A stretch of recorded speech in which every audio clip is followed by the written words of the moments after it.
Pernah nggak sih kamu lagi duduk-duduk, mungkin sambil ngopi, terus tiba-tiba kepikiran, fenomena ini kok menarik ya? Nah, kalau pernah, selamat. Kamu baru aja ngambil langkah paling pertama sebagai seorang peneliti. Di sini kita bakal bareng-bareng mengubah rasa penasaran itu jadi sebuah fakta yang bisa dibuktikan. Yuk kita mulai. Coba deh, lihat kalimat ini. Kelihatannya sepele banget kan? Tapi percaya deh, hampir semua penemuan besar di dunia itu mulainya ya dari sini. Dari rasa penasaran. Ide itu bisa muncul dari mana aja. Bisa pas kamu lagi ngamatin teman-teman di kelas, atau pas lagi scroll media sosial, nemu pola aneh.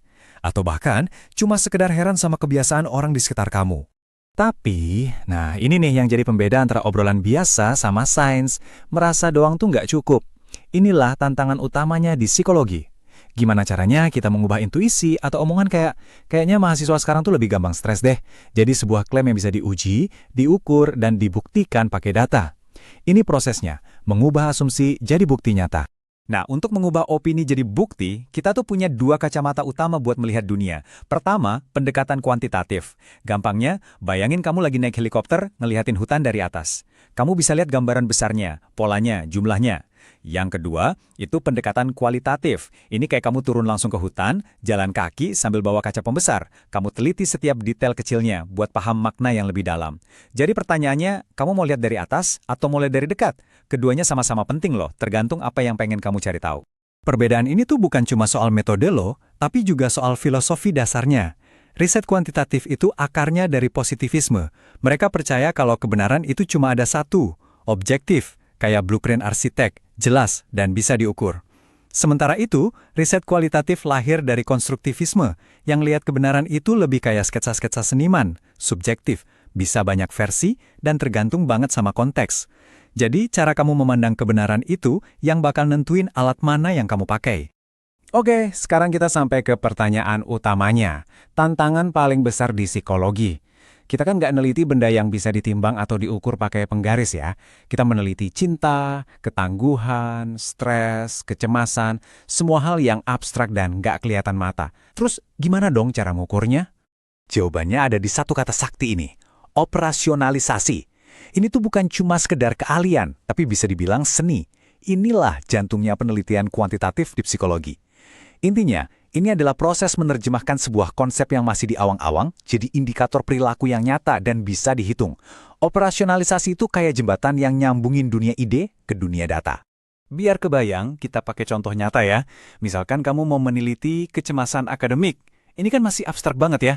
Oke, kita pecah dulu jadi dimensi yang lebih spesifik. Contohnya reaksi kognitif. Dari situ kita cari indikator perilakunya, kayak susah konsentrasi di kelas. Nah, dari sinilah baru lahir satu pertanyaan di kuesioner yang bisa diukur pakai skala angka. Nanti, angka yang kamu olah itu bukan angka gaib loh, tapi hasil terjemahan dari perilaku manusia. Tapi tunggu dulu. Alat ukur yang kita bikin ini nggak bisa asal jadi. Wajib hukumnya lolos dua quality control. Pertama, validitas. Ini pertanyaan intinya. Alat ini beneran ngukur apa yang mau diukur nggak? Jangan-jangan mau ngukur kecemasan, tapi malah hasilnya kesedihan. Harus tepat sasaran. Kedua, reliabilitas. Alat ini konsisten nggak? Kalau dites hari Senin, terus dites lagi hari Selasa, hasilnya bakal mirip-mirip nggak? Nah, dua hal ini harga mati. Nggak bisa ditawar. Soalnya gini, kalau instrumen kamu nggak valid atau nggak reliable, mau analisis statistikmu secanggih apapun, hasilnya itu cuma ilusi, omong kosong. Ingat selalu prinsip ini, sampah yang masuk, ya sampah juga yang keluar.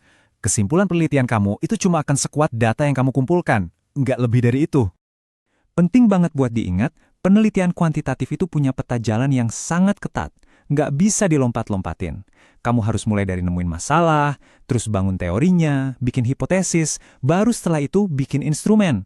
Banyak banget yang gagal karena nggak sabaran, langsung aja sebar kuesioner. Jangan ya, ikuti prosesnya biar penelitian kamu kokoh. Dan buat kamu yang mungkin agak ngeri sama angka-angka, tenang aja. Untuk berhasil di sini, kamu nggak harus jadi seorang jenius matematika kok. Serius, keterampilan yang paling penting itu sebenarnya adalah logika berpikir yang tajam, kemampuan untuk membaca cerita di balik angka, dan yang paling krusial, ketelitian yang super-duper ekstrim pas lagi bersih-bersih data. Jadi setelah kita ngobrolin semua ini, pertanyaan besarnya sekarang kembali ke kamu. Perasaan, konsep, atau fenomena gak kasat mata apa sih yang selama ini bikin kamu penasaran? Dan kira-kira gimana ya caranya biar hal itu bisa kamu ukur?